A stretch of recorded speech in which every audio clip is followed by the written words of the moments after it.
Hi guys, welcome back to another episode of Garage Gossip.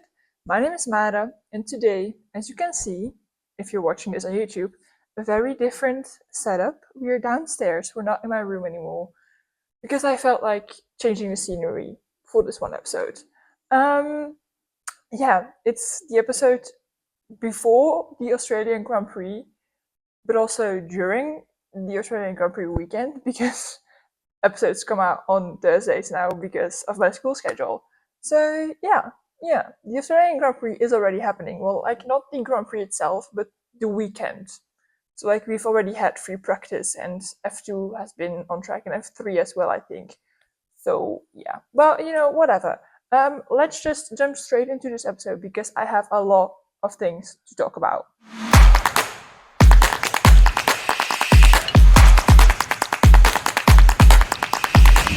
Okay, so I'm once again starting with the feeder series stuff. Because in my last episode, I talked about the fact that Christian Mansell was taking a step away from racing just to focus on himself. And back then, we didn't have a confirmation of who was going to replace him, but we have now. His replacement will be Amélie Cordeel, actually Cordeel, because he is Belgian. And some people don't like him. I don't know why. I saw some TikToks coming across my For You page of people being like, oh no, we don't want him back on the grid. And I was like, what do you mean? Like, I'm very happy to have some Belgian representation on the F2 grid because, yeah, it's just fun to see a driver of your country in motorsports. Like, you know what I mean? So yeah, it's very fun to have. For me, I think it's very fun. But I get what you mean. Like, Amory, I think this is his fourth or his fifth season in F2. Like, yes, I know it's not ideal for him to keep occupying a seat in that series, but like the same can be said, for example, about Richard Verschoor, because this is his fifth or sixth season in F2, and I'm just like, maybe it's time for him to move on. But I also get that he doesn't want to move on. But my father and I were talking about this, and we were just like, Richard Verschoor has the bummer of being behind Max Verstappen. Because, like Max Verstappen, Richard Verschoor is also Dutch. He's also from the Netherlands. And so, all the sponsors that Max Verstappen now has, if Max Verstappen wouldn't be in F1 and he wouldn't be doing great, those sponsors might look to Richard Verschoor and might sponsor him, and then Richard Verschoor has more finances and maybe is more attractable to F1 teams. But obviously, Richard Verschoor doesn't have those finances and those fundings of those sponsors because they're all focused on Max. Get what I mean? Like, yeah, and I think that's the reason why Richard Verschoor will never be in F1, which I know it's kind of like can be hurtful.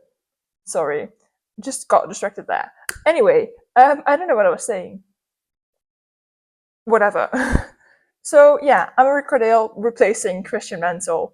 And then, like I also said in my last episode, there was one remaining seat on the Formula One Academy grid. And I really was hoping for that car to be Charlotte Tilbury sponsored.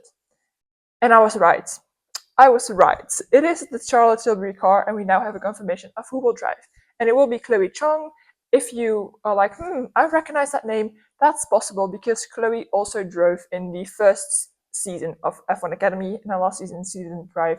And then this season she's back again, which I don't know how this works for her because I know, for example, like Tina Hausman, Maya Berg, Dorian Pain, drivers like that, they need to leave F1 Academy after this season because they've had 2 seasons in a row in that series and you're not allowed to do more than 2.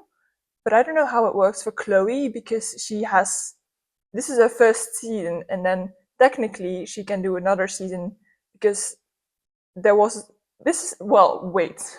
rewind. This is Chloe Chong's second season in F1 Academy, but there was a gap year between her first and her second season. So I don't know if she's allowed to do a third season connecting to this second season. You get what I mean? I don't know if you get what I mean. I might be explaining it's very difficult. Anyway, yeah, I just wanted to start with that. Then moving on to Formula One. Before we jump into all the Australian Grand Prix chat, I want to talk about something else. I want to talk about Bearcon.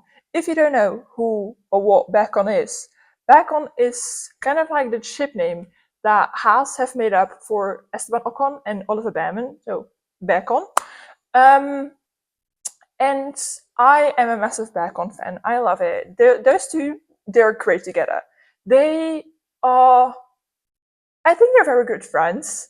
And the amount of social media presence they're creating at Haas right now is insane. Because last few seasons with Nico and Kevin, they didn't have that much social media presence. And I think that was purely because Nico and Kevin didn't want to do it, because they're kind of like the older generation. And Esteban Ocon and Oliver Bearman are the younger generation, definitely Oli. And so they're having a giant, enormous social media presence right now. They have a channel on Instagram. They have a new series on YouTube. They're posting TikToks. It's insane how much social media they're doing. And so I wanted to talk about that because I think Bearcon is so beneficial for the popularity of Haas. Because I've never met a person that is like, yes, Haas is my favorite F1 team. Never in my life, never met one. So I was just like, why? Why is that? I don't think there's that many Haas fans. Well, obviously in America we have a lot of Haas fans, I think, because Haas is obviously an American team. But here in Europe, I don't think there's that many Haas fans. So I was just like, this is interesting. And I'm currently in the Instagram channel of Bearcon because I am a massive supporter of Ollie Bearman. He is my favorite driver on the on the grid this season. Probably mentioned that about 100 times already, but you know, whatever. Any chance I get to talk about Ollie, I will take that with both hands. So I'm in the Instagram channel, and so you can see how many members are in there. And I don't know how much it is actually, but it was quite a lot. And I was like, really? There's that many Haas fans? And then they posted the first episode of their YouTube series, which I don't know what it's titled. And I was scrolling through the comments, and all the comments were positive, and there were so many comments, and I was just like, there's actually that many Haas fans. But I think it is just purely because Esteban Ocon and Ollie Bearman are driving there. They are attracting so many new fans, and also the fact that they are having like a ginormous social media presence right now, I think that is really helping that case. I think, yeah, Bearcon is so beneficial for the popularity of Haas. But like the same can be said about other teams. Like, for example, Gabriel Bortoleto and Nico Hülkenberg. I don't know if you saw that video, but there was this one particular video on TikTok where Nico is like positioned a little bit behind Gabriel Bortoleto. And Nico is like, ooh, small neck. After Australia, kaput. And Nico and Gabriel is like, oh, shut up, Grandpa, shut up. That video, I think those sort of videos, I think, are so beneficial for the popularity of certain teams that don't have that many fans. Because actually, the only people that I've met that are like their favorite teams, Mercedes, McLaren, Ferrari, Red Bull, that's it. Like the four bigger teams usually have the bigger fan base. And I think now with new drivers coming in and the new driver pairings happening, which we didn't know would go great together, for example, like Nico Hülkenberg and Gabriel Bortoleto, I mean, the age gap is so big that I didn't know for sure if they would match, but their chemistry is insane together. So I think those like driver pairings are so beneficial for the popularity of certain teams, and I think it should be studied more. Actually, like, it's so fascinating. I think this is so fascinating and could go on and on about this. Journalists at heart. That's what I mean. Anyway, that's that. I just needed to put that in here, and I might do more research about this because it's actually such an interesting topic, don't you think? Like, it should be studied. Yeah, that being said, let's move on to our Australian Grand Prix chat.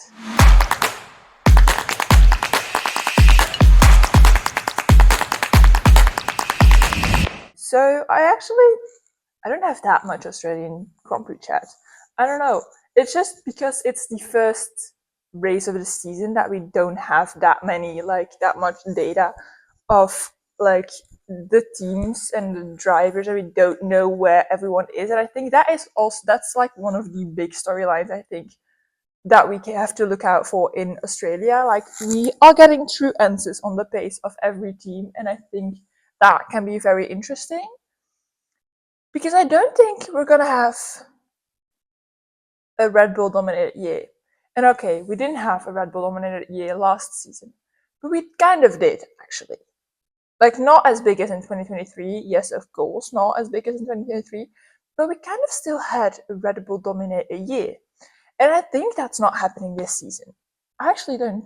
I think it's not happening this season. Because Red Bull have said that their car is just not acting the way that they wanted it after preseason testing. I didn't talk about this in my last episode. But apparently they have said that their car is not functioning in the way that they thought it would.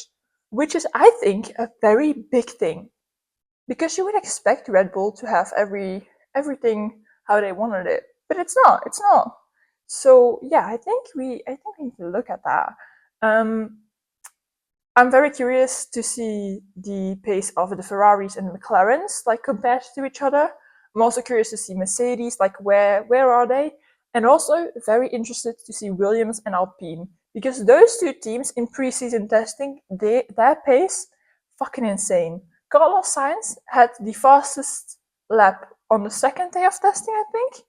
So I am so interested to see how their pace is, like race pace, quali pace, because race pace and quali pace is a big difference. So yeah, and also like teams like Haas last season, they had some great races. So I'm just like, but like Aston Martin, they didn't have that many great races last season. So I think Australia is really going to tell us a lot, a lot of what we can expect this season. So yeah, very interested to see that. It's also a home Grand Prix for not one, definitely two, maybe if you count one particular person, three drivers on the grid. The first one obviously being Oscar Piastri, the second one obviously being Jack Doohan, which that is so fun. Having your first race, well, technically his second, but his first race of his full stint in F1 being his home Grand Prix is so fun. That is so fun. And the third person, which it's not, I know it's not his actual home Grand Prix, but it probably will feel a little bit like his home Grand Prix, and that's Liam Lawson. I know he's from New Zealand, okay, don't come for me on that. I know he's not from Australia, but yeah. So yeah, home Grand Prix for at least two, maybe three drivers, which I think is so fun. Like, definitely, okay, for Jack, it's just fun because it's his first race as like an actual F1 driver. No, wait, it's his first race. I know he drove in Abu Dhabi, okay, guys, I'm not stupid. I am stupid. I am stupid.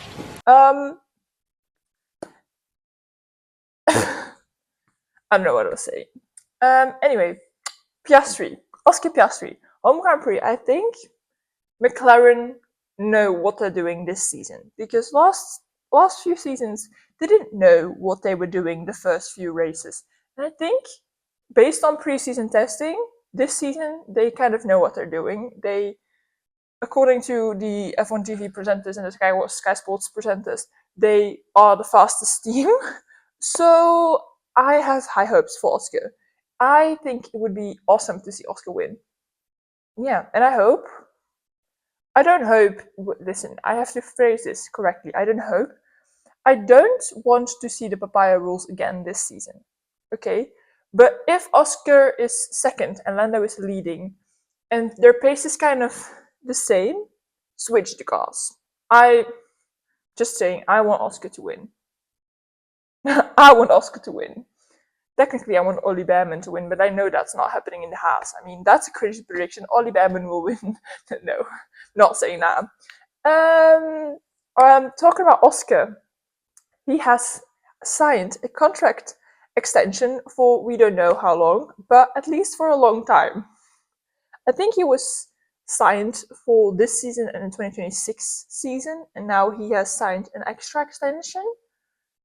So we will see this current driver pairing, so Lando and Oscar together, for this season, next season, and 2027, because Lando's contract ends in 2027, like the end of 2027. If McLaren is winning championships, then probably Lando will stay on. But if not, maybe Lando will switch, I don't know. I always thought Christian Horner wanted Lando in Red Bull, but then I watched the Drive to Survive episode, and apparently, and they asked, like, of the two McLaren drivers, which one do you want in your team? And Christian Horner, without a doubt, said Oscar Piastri. And I was flabbergasted. I was like, what do you mean? What do you mean? We'll talk about Drive to Survive later, because I have some thoughts. Anyway, then, what I'm also curious to see at the Australian Grand Prix, Lewis at Ferrari. I want to see, you know what I really want? I want a battle between Lewis Hamilton and Kimi Antonelli. Just like, right? I want that. I'm just here for the drama, really. That would be so fun. Like, but actually, I think the F1 press people are also here for the drama, because what do you mean? They put Lewis Hamilton, Kimi Antonelli, and Carlos Sainz together in a press conference. That is just savage. That's savage. But apparently, from the pictures I've already seen on my social media, that went great. But still, kind of savage to put those three together, because Lewis was the person that decided to go to Ferrari, which opened up a seat at Mercedes, and it also meant Carlos had to switch. Then, Carlos signed for Williams, because of Lewis, and that still had an open seat at Mercedes, and then Kimi Antonelli signed. So yeah, savage. But yeah, no, I'm curious to see Lewis Hamilton at Ferrari, because I'm just curious to see Ferrari in general, but Lewis Hamilton at Ferrari, that just sounds insane. Basically, it sounds insane, and yeah. I'm just saying. I want to see what they can do. I'm talking about Lewis. Lewis Hamilton is on TikTok. His first post on TikTok, a bit random but totally fun. Like, you do you, Lewis. His American accent though took me out. Yeah, for a minute I was just like, is this Lewis talking or not? Because it doesn't sound like him, but it does. Like, what do you mean? It was Lewis. Anyway, the last thing that I am excited for is just the new faces on the grid. We have the new rookies, which is fun, which is also scary, because Australia is usually a track where we will get a safety car or a red flag or something like that. So I'm a bit scared. But we also have experienced drivers that have switched teams, like Lewis Hamilton, Carlos Sainz, Nico Hülkenberg, and it's so interesting to see what everyone will do. Yeah. That's it. I'm just excited for the weekend to get underway. And I know it's fucking shit hours for me here in Belgium, but it's gonna be fun. The first race weekend, which means we have 23 more to go, which is insane. Also, not only F1 is racing, F2 is also racing, and I think F3 as well. But I'm mainly focusing on F1 and F2 and F1 Academy, because F3 is just too insane. It's just too many drivers for me to focus. Plus, if it's for now, in Australia, the hours of F3, insane. So I'm not watching that. But I'm definitely watching F2 and F1, obviously. And then F1 Academy, they don't race in Australia this weekend, but they will go to Shanghai next weekend. So they will have their opener in Shanghai, which actually one of my favorite circuits, I think. Actually, I think it's one of my favorite circuits, because it's fun, you know. Yeah, actually, I really like that circuit. Anyway, I did want to talk about Drive to Survive. I haven't finished it yet. I think I have one episode to watch, but I just don't want to watch it. I'm just like, if I watch it now, it's just over, which technically, if I watch it today, like in the evening, it's I timed it perfectly because the F1 season is starting again, so I don't need my Drive to Survive episode anymore. But I'm also just like, I don't want to watch it. Yeah, I need to talk about Drive to Survive. The first episode was actually about, what was it, Christian Horner. I'm not saying anything about that.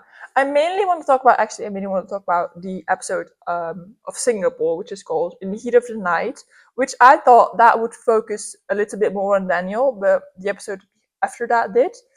So yeah, but the episode in Singapore, I think that was one of my favorite episodes ever of Drive to Survive. Just the fact that Netflix gave Lando, Alex, George, Charles, and Pierre those phones, and they just said, go and vlog your weekend so that we have footage to put in Drive to Survive. That was just so fun, and we got to see a little more behind the scenes than what Drive to Survive usually shows, which I thought was very, very fun. Yeah, I really enjoyed that. It also had some heavy stuff, which I didn't expect that to be in Drive to Survive, but I mean, I should have expected it because they have the if you watch a show like a series or a movie or anything like that, there are these universal like pictograms that everyone has to use. And for Drive to Survive, it had the screaming one, which means that it's kind of scary. And I was just like, well, what do you mean? It's not that scary. It's not that scary. And then they showed this scene of George Russell kind of hyperventilating. Well, just actually hyperventilating after the Singapore Grand Prix. And yeah, I don't know. I just didn't expect that to be in there. I didn't know drivers struggled that much in Singapore. Yeah, that really I really I needed some time to actually like think about that and to let it sink in, because I think that was actually a heavy scene. And then I just watched the episode of Brazil, well, of Alpine and Haas competing together, and they showed obviously the Brazil footage, and they showed a camera angle of Ollie Behrman driving in the rain with his radio playing, and Ollie was just saying like, and his engineer was saying like, "You're doing great, keep driving in the space," and Ollie was saying just like, "Yeah, I'm just trying not to die," and I was just like, this is actually insane. Like, I enjoyed watching the Brazil Grand Prix actually, but seeing that footage in Drive to Survive, they shouldn't have been driving. They honestly shouldn't have been driving. That rain was insane. And I think the FIA should have said, no, we're not driving, this weekend is cancelled. Because that was not okay. It was not okay to let them drive in that weather. It was insane, actually. They should have red flagged that session. It's just like, season 6 of Drive to Survive, it was mainly focusing on drama. This season, it's still focusing on drama, and yeah, but it also featured some scenes and some things that I personally hadn't thought about yet. I don't know how to explain this. It showed some heavier things that I personally didn't think that the drivers had to actually deal with, which turns out they actually have to deal with. For example, the hyperventilating, panic attack kind of, anxiety attack kind of George Russell, and then the Ollie Behrman radio. I was just like, this is actually insane. Like, they're actually like, I know there's people that have died during an F1 race, but it's insane to think about it like that. And we just watch it for our entertainment, and I know these guys are just doing their jobs.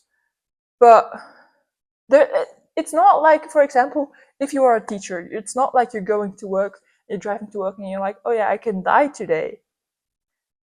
But for the F1 drivers, they actually can. Like, it's their job to drive their cars on the track. And I know it's worst case scenario that they die, but other terrible things can happen. And I've just never truly thought about that. But I know I will do that more often now because it's actually insane.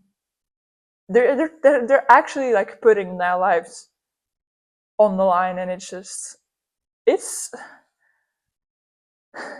I don't know, it's fucking insane. These drivers fucking insane. And then one last thing, technically I just jumped from one thing to the other here in my episode, but it's okay. I just remembered something that I wanted to talk about. Our 11th team on the grid. We thought it was going to be Andretti because it was confirmed, I think, when was it? Summer break last season? Summer break, I think it was confirmed that Andretti would be the 11th team on the grid from 2026 on. 2025, 2026, I don't know, 2026, because this is 25. No, I'm not following anymore. From 26 on. And then, I think, what was it, last week? The week before that, I don't know, came another confirmation that Cadillac would be the 11th team on the grid. And I was just a bit confused there because the F1 president, like the FIA, had first refused Cadillac to enter F1 because they thought they weren't ready. Then they agreed to letting Andretti join the grid. And then they said, no, you know what, Andretti, we're just going to go with Cadillac because they are ready now to join the grid. And I'm just a bit confused. I don't know what's happened there, and I don't know how these talks went. But yeah, something weird happened there. I'm curious to see who they will pick as their drivers, because there's a lot of options. I've seen people say Daniel Ricciardo, but I don't think Daniel is coming back to F1. I honestly think Daniel's time in F1 is over, which is kind of sad because I love Daniel, but I think it's over. I'm just happy that I still got to see him race. And it was not in his prime time, and I know that, but I'm just happy that I still got to see him race. Other people have said Sebastian Vettel, but I also don't think that's happening soon. Maybe Franco Colapinto.